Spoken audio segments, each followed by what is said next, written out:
La diversité du domaine d'intervention de la couche féminine n'a plus de limite.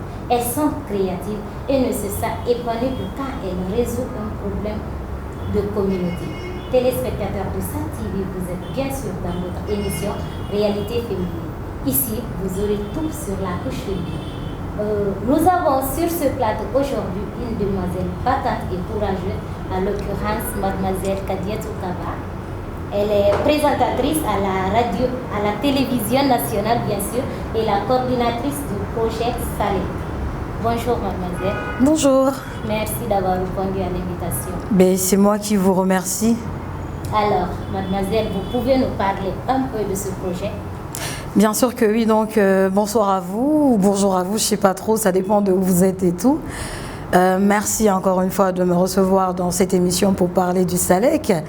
Alors SALEC, ça veut dire Salon de la lecture, c'est une compétition à la base littéraire, interscolaire et interuniversitaire qui vise à renforcer les capacités des élèves et étudiants guinéens à leur inculquant la culture de la lecture dès le niveau scolaire. Pourquoi on a décidé d'organiser le Salon de la lecture? Aujourd'hui, dans la plupart des cas, ça se dit l'élève guinéen n'a pas de niveau, l'étudiant guinéen n'a pas de niveau, ou alors le guinéen de façon générale n'a pas la culture de la lecture. D'accord, c'est vrai, c'est un problème qui existe. Mais est-ce qu'on va continuer à être dans la catégorie de ceux-là qui blâment ou de ceux qui apportent des solutions? Et donc, on a dit que c'est un discours qui a été longtemps entendu. C'est vrai qu'effectivement, nous avons des soucis. Le niveau de la plupart des apprenants guinéens laisse à désirer, mais à un moment donné, il faut qu'on apporte des solutions. Par la grâce de Dieu, j'ai la chance d'être la plus jeune présentatrice de l'histoire du journal télévisé guinéen, et je dirais même de la sous-région. Et en même temps, j'ai la chance d'être la plus jeune critique littéraire de mon pays. Cela n'est pas arrivé de façon fortuite, c'est grâce à la lecture. Et si la lecture a pu changer quelque chose en moi, je me dis que ça peut changer quelque chose en la plupart de ces élèves, de ces étudiants, bref, de ces bons Guinéens en tout cas, qui aspirent à un lendemain meilleur. C'est pourquoi nous avons décidé de mettre en place un salon au cours duquel il y aura une compétition, une sorte de concours, un concours axé surtout sur le livre. Parce que n'oubliez pas que c'est les livres que nous déposons dans les différents établissements ciblés, et c'est ces livres que les candidats liront et restitueront le contenu. À la base... Exactement, en parlant de ça, je veux que vous expliquiez les différentes activités prévues pour ce salon. Et ce salon doit prendre combien de temps environ, vu que c'est... Alors le salon, c'est en 3 temps. Il y a l'étape de formation, il y a l'étape de présélection, il y a la finale, et il y a aussi ce qu'on appelle le SALEC, mais l'après-SALEC, je voulais dire. Le SALEC, c'est ceux qui sont à l'école, comment faire en sorte qu'ils puissent améliorer leur niveau à travers la lecture. Pour cela, pour un premier temps, c'est ça l'objectif, c'est de susciter surtout le goût de la lecture dans les écoles et dans les universités, c'est ça le SALEC. Maintenant, j'ai parlé de la formation. À la base, nous avons ciblé dans chaque commune 3 établissements, et au total, dans les 5 communes de la capitale, ça nous fait 15 établissements. Et dans chaque établissement, il y a 3 candidats, que ce soit dans les écoles ou dans les universités. Donc, ce qui nous donne un total de 69 candidats à encadrer dans le cadre de la formation. La formation, par exemple, ça sera un mid-mapping. Mid-mapping, c'est une méthode facile de résumer en texte. Pourquoi? Parce que c'est des livres qu'ils liront, la plupart de ces candidats. Ça sera peut-être la première fois de leur vie de lire eux-mêmes un livre et puis restituer le contenu. Donc, pour nous, il est important que ces candidats puissent bénéficier d'une formation en mid-mapping. Et l'autre formation que nos candidats bénéficieront en quelque sorte, c'est bien sûr la formation en développement personnel, précisément la formation sur la technique de prise de parole en public, parce que c'est des candidats qui vont s'arrêter devant des centaines de personnes. Et vous imaginez, parler en public n'est pas chose aisée. Et si on doit quand même lire un livre, restituer le contenu devant des membres du jury qui ne sont pas des moindres, parce qu'il faut dire en fait que les membres du jury sont les membres de l'AEG, l'Association des écrivains de Guinée. Donc il faut vraiment que les candidats soient armés pour pouvoir justement tenir face à ces membres du jury qui ne sont pas des moindres. Alors, si je comprends bien, c'est pas vous couper la parole là. Vous d'abord, votre équipe doit préparer les candidats qui doivent compétir le jour de l'événement. Bien sûr que oui, nous préparons les candidats. Bon, préparation, il faut dire que c'est à l'école de désigner des candidats. Nous, tout ce que nous pouvons, c'est de dire telle école est retenue. Après, on dépose la quantité de livres demandés. Et après, il faudrait qu'il y ait un encadreur dans chaque établissement qui puisse suivre les enfants, même si nous aussi, on fait ce suivi. Mais notre suivi ne vient que après celui, justement, de l'encadrement de l'école même et tout. Mais je parlais tout à l'heure de l'aspect formation, il y a l'aspect présélection et tout, où ils vont faire carrément la compétition. Et puis, on aura 15 écoles pendant la présélection et 8 universités. Et la finale, on se retrouvera avec 5 écoles et 5 universités. Parce qu'à la base, c'est de faire participer maximum d'écoles, maximum d'universités. Ça, c'est le SALEC. Mais l'après-SALEC, c'est ceux-là qui sont dans les orphelinats, ceux-là, en tout cas, qui sont scolarisés, par exemple, mais qui peinent à avoir des frais de fourniture scolaire, comment les assister par exemple. Et parler de l'après-SALEC, j'aimerais que vous nous énumérez les activités du jour même du salon. Alors pendant le salon, on n'a pas voulu qu'il y ait énormément de choses parce que les candidats déjà c'est du gros boulot. Il faut dire que le salon sera enregistré sous forme d'émission. Donc au-delà de la d'émissions télévisées aussi, hein, avec nos partenaires médias que je vais remercier d'ailleurs tout à l'heure. Donc ça sera enregistré. On s'est beaucoup plus focalisé sur la compétition autour du livre, lire et restituer le contenu. Mais après, nous avons quand même associé l'image des artistes, parce que si les artistes prennent un livre, par exemple, qu'ils lisent et qu'ils restituent le contenu, ça peut plus toucher parce que ce sont des stars à la base et c'est des personnes qu'on n'a pas souvent l'habitude de voir avec des documents en train de restituer le contenu. Et durant le salon, comme c'est un salon, il y aura des expositions en fait.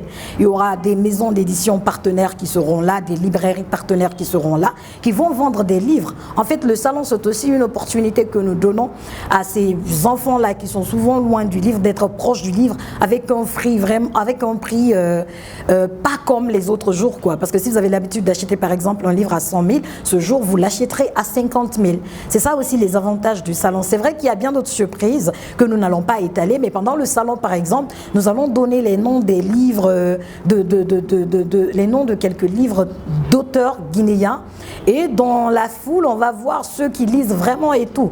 Maintenant ceux qui ont la chance de trouver les noms des auteurs, et bah c'est des personnes qui vont se retrouver tout de suite avec des cadeaux. Aimables téléspectateurs de SAT TV, je vous rappelle que vous êtes dans votre émission Réalité féminine. Nous sommes avec cette jeune dame présentatrice à la télévision nationale et nous parlons du SALEC. Alors quels sont les critères de choix de ce salon? Alors justement, beaucoup m'ont demandé c'était quoi les critères de choix, puisque c'est une première édition, il faut le préciser. Nous, on a juste fait un ciblage. Hein. Les écoles que nous avons choisies, c'est pas parce qu'elles sont les meilleures de la capitale, ou les universités que nous avons choisies, c'est pas parce qu'elles sont les meilleures de la capitale. En fait, on a fait un ciblage et tout parce qu'on devait gagner en temps. Dans chaque commune, par exemple, on a ciblé 3 établissements. C'est pas parce qu'il y a eu une étude au préalable pour dire quelle est l'école vraiment qui est la meilleure, non. Donc nous-mêmes, nous avons fait un ciblage. Maintenant, par contre, les critères dans les écoles qui ont été déjà retenus, c'est à la base qu'il y ait au moins 2 dames ou 2 demoiselles, pardon, parce que ce sont encore des apprenants et tout, et un garçon. Parce qu'on a plus donné la priorité aux femmes et tout. Parce que dans la plupart des cas, voilà, elles s'affirment peu. Et pour nous, c'est un espace justement pour que ces femmes-là puissent s'affirmer. C'est pas comme si on était en train de marginaliser ou ségréguer les hommes. C'est tout à fait loin de là et tout. Donc dans ces écoles-là, de les encourager. Mais l'autre chose à laquelle nous n'avons pas tout à fait tenu compte, c'est bien la tranche d'âge. On a dit que dès lors qu'ils sont des élèves ou des étudiants, parce que c'est les lycéens surtout qui sont concernés par la compétition et tout, on n'a pas trop tenu compte de l'âge parce que pour nous l'âge importe peu, c'est la capacité qui compte. Ce qui est sûr, ce sont des enfants qui n'ont pas plus de 25 ans et dès lors que c'est le cas pour nous, c'est vraiment pas un souci majeur, c'est le savoir-faire de chacun qui nous intéresse et surtout comment chacun peut se mettre à la lecture, peut se mettre à l'écriture. Maintenant après les écoles nous ont dit bah écoutez, nous on va prendre les meilleurs parce que c'est une compétition compétition, on ne veut pas perdre et tout. On a dit ce qui est sûr, personne ne va est en jeu. Moi, je leur ai dit, bah écoutez, si vous envoyez des médiocres après, on n'a rien à cirer, c'est une compétition. Ceux qui enverront des meilleurs, ce sont eux qui passeront et tout. Cette fois-ci, c'est nous qui avons vraiment choisi. C'est pas comme si on avait demandé aux écoles de postuler, mais l'année prochaine, c'est ce que nous allons faire. Parce qu'on suppose que c'est une première édition. Il faut aller mollo avec les choses, il faut gagner en temps. D'accord. Téléspectateurs de SAT-TV, vous avez remarqué dans sa communication combien de fois ce salon est intéressant et compte rehausser le niveau des étudiants ainsi que les élèves. Alors, madame, qu'est-ce que les gens qui vont remporter ce trophée, qu'est-ce qu'ils sont censés faire de ce trophée?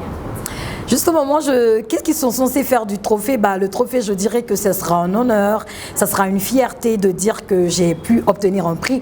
Mais par contre, qu'est-ce que ce salon pourra leur apporter? C'est ce qui m'intéresse. Parce que nous, à la base, nous essayons de trouver des partenariats avec des ambassades et tout, telles que l'ambassade du Maroc, l'ambassadeur de France, on doit se rencontrer ces jours-ci. L'ambassadeur d'Espagne, déjà, il adhère à 100% à ce projet. Et donc, on est en train de voir comment faire nos lauréats du salon, comment faire en sorte qu'ils puissent bénéficier, par exemple, d'un voyage sur Paris par rapport au salon du livre de Paris qui se tient toutes les années, même si en 2020, ça n'a pas eu lieu à cause du coronavirus. Et c'est aussi de voir comment ces enfants pourront bénéficier d'une formation avec ces ambassades partenaires au projet. Donc, au-delà de leur donner une somme significative de 10 millions de francs guinéens, au-delà de donner des fournitures scolaires, au-delà de donner le trophée, bien sûr que oui. C'est pas... on ne va pas les faire compétir quand même. En fait, en 2017, Conakry a été capitale mondiale du livre. Beaucoup de livres ont été distribués. Le SALEC, ce n'est pas de refaire la même chose. C'est de créer de l'intérêt autour du livre, autour de la lecture. Je peux vous donner un livre. Si vous ne savez pas pourquoi vous devez le lire, vous n'allez pas le lire. Alors qu'avec le salon, nous créons de l'intérêt que dorénavant, qu'on n'ait pas besoin de partir vers les écoles, vers les universités pour dire lisez. Que ce soit eux-mêmes qui viennent en courant vers le livre pour dire je dois lire parce que après la lecture me permet de me découvrir, de m'émanciper, de voyager. La lecture me permet d'avoir des solutions à mes problèmes. Ce qui veut dire que vous vous servez des jeux ludiques pour amener tout le monde à s'intéresser à la lecture. Bien sûr que oui. En fait, c'est de récompenser celui qui lit un livre et aussi celui qui l'écrit. Parce que dans ce salon, les auteurs ont leur part à gagner, les maisons d'édition ont leur part à gagner, les candidats qui compétiront auront également leur part à gagner.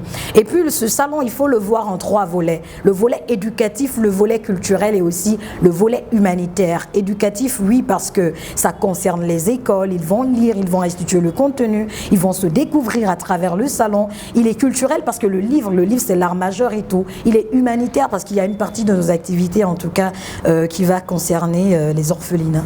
Alors, madame, est-ce que vous avez des partenaires financiers ou des sponsors? Parce que j'entends 10 millions par gagnant là. Oui, écoutez, ce que j'aimerais préciser à tous ceux qui nous suivent sur SAT-TV, c'est ça le nom de votre chaîne, je pense. Voilà, c'est que ce projet, on est rentré dedans en ne comptant sur personne. Parce qu'on s'est déjà préparé et planifié pour cela. On a dit qu'à un moment donné, il faut que la donne change. Et donc, avec l'aide ou sans l'aide de quelqu'un, on était déterminé à faire ce salon. Donc, ce n'est pas un franc, les 10 millions sont déjà prêts, même sans avoir reçu un franc de qui que ce soit. Mais après, c'est un projet et tout, l'idée peut émaner d'une personne. Mais pour que ça se passe comme on le souhaite vraiment, il faut associer d'autres. Aujourd'hui, en termes de partenaires, franchement, on a énormément de partenaires. Et j'avoue que c'est les partenaires qui font un événement. De ce côté, je pense que je vais surtout remercier nos partenaires médias, notamment le groupe Adafo Média à travers Lamine Guérassi qui nous a vraiment soutenus dès le premier jour, Joma Média à travers le directeur général Khalil, Sis Média à travers Boubakri, et puis Cita News, tous ces médias qui sont à nos côtés depuis le début, parce que depuis le 5 janvier, nos spots par exemple passent et tout, nous n'avons pas payé un franc, ça passe gratuitement et sur l'ensemble des chaînes partenaires. Je n'oublie pas la RTG qui est la maison mère qui nous accompagne également dans ce projet. Ça, ce sont des partenaires médias. Il y a d'autres aussi qui sont dans la photographie, qui sont dans la sécurité, un peu de tout, qui viennent nous voir pour dire écoutez, ça nous intéresse, c'est éducatif, c'est culturel, c'est humanitaire, on aimerait être là. Maintenant, côté sponsor, je dirais que les négociations sont en cours. Pour l'instant, on n'a pas encore de sponsor officiel et tout, mais ce qui est sûr, les choses vont bon train. On espère que d'ici le lancement officiel du salon le 20 mars, que vraiment, voilà, ces sponsors nous libéreront en fin de compte. Hein, parce qu'il y a des sponsors qui font traîner jusqu'à la dernière minute et après c'est pour dire désolé, on ne pourra pas être là et on espère que ça ne sera pas leur cas. Mais ce qui est sûr, on est déjà fiers de ce qui est déjà fait. On est fiers de l'attention que les uns et les autres accordent à cet événement. Il ne faut pas que j'oublie les ambassades par rapport aux partenaires. Parce que si on parle de voyage aujourd'hui à l'étranger, de formation pour nos candidats, c'est parce que ces ambassades sont avec nous. Donc, un clin d'œil à toutes ces ambassades-là qui ont bien voulu nous accompagner dans cette aventure. Après le nombre de participants que vous avez donné, j'avoue que ce n'est pas facile. Ouais. Donc, comment vous faites les préparatifs par rapport à ce nombre vraiment élevé? Alors, pour ne pas fatiguer. En Guinée et tout. Oui. Et vous êtes combien dans l'équipe et comment ça se passe les préparatifs? Alors, moi, je suis l'initiatrice et coordinatrice générale du SALEC. On est 10 membres et tout. Et chacun, les tâches sont reparties préalablement. Il y a quelqu'un qui suit les écoles, il y a d'autres qui suivent les universités, il y en a d'autres qui ne sont là uniquement que pour les rendez-vous importants, il y a d'autres qui sont là uniquement que pour rester à l'écoute des partenaires, il y a d'autres qui veillent que sur les médias, comment nos spots ça évolue, comment les émissions sont calées, etc. etc. Donc c'est vraiment le concours de toute une équipe qui est mis en avant pour que vraiment le salon puisse se dérouler comme nous voulons. C'est quand même 5 jours de salon. Il ne faut pas perdre cela à l'œil. Le 25 février de ce mois, nous allons faire notre conférence de presse. Mais en prélude au salon, nous avons déjà fait mené une action humanitaire à la Cité de Solidarité. Ça, c'était le 3 février dernier. Si l'après les concerne, on s'est dit pourquoi pas l'avant-SALEC. Et je pense que ceux qui sont fans des journaux guinéens ont dû voir certainement dans des chaînes partenaires et tout. Maintenant, le 20 mars, je veux dire, ça sera la formation. Les 24, 25 et 26, ça sera la présélection. Et la finale, ça sera le 11 avril. En fait, 24-25, c'est 2 journées réservées uniquement que pour les écoles. Justement, c'est pour ne pas épuiser le public qui va venir et aussi pour ne pas traumatiser les membres du jury parce que le nombre est énorme, donc il faut créer un certain décalage. Et tout ne sera pas que exposé, comme je l'ai dit, il y aura des théâtres, il y aura des humoristes, il y aura des artistes chanteurs, il y aura pas mal de personnes quand même. Étudier c'est bien, mais à côté il faut un peu de divertissement aussi. Donc ce sont des aspects que nous n'avons pas. Les élèves et étudiants guinéens n'aiment pas se concentrer du tout. Si ouais. vous instaurez la culture, je pense que ça peut marcher. Ouais. Téléspectateurs de SAC TV, nous sommes à la fin de votre émission Réalité féminine. Je vous rappelle qu'on était avec Kadiatou Kaba, la coordinatrice du projet SALEC. Vous avez remarqué combien de fois ce projet est engagé et émouvant pour relever le niveau, rehausser en fait le niveau des élèves et des étudiants dans le monde littéraire. Merci à vous de nous avoir suivis et merci à Kadiatou Kaba pour l'initiative et le projet. Merci. Merci.